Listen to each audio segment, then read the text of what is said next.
Hello, I'm James Green of Uber Solar.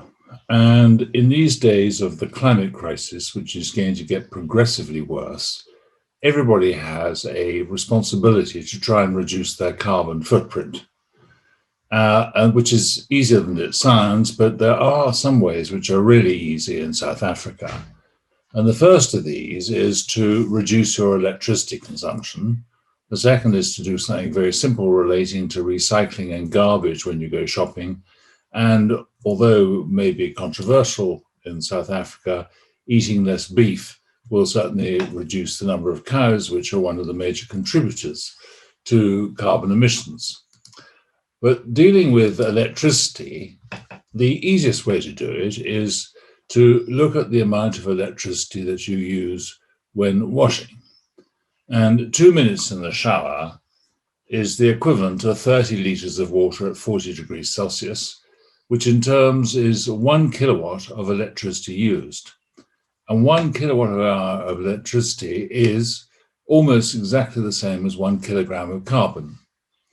That's a terrifying figure when you think about it, because a family of 4 people will contribute somewhere between 3 and 5 tons of carbon per annum for that household just from hot water showering.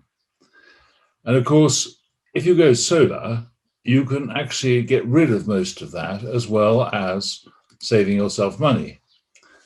So if one looks at going solar, the financial savings from the solar water heating will pay for itself somewhere in between 18 months and 3 years, depending on the size of the system and the rate per kilowatt hour charged.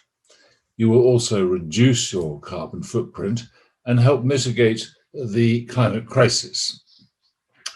By reducing the electricity and the demand on Eskom, you will actually help reduce the peak demand and therefore actually alleviate load shedding. And perhaps most importantly, you're also going to be acting responsibly towards future generations. So with that, I'd like to say go solar to help the climate crisis. And thank you for listening. If you have any questions, as usual, please come back to us and question or ask any clarification. And thank you very much for listening. Goodbye.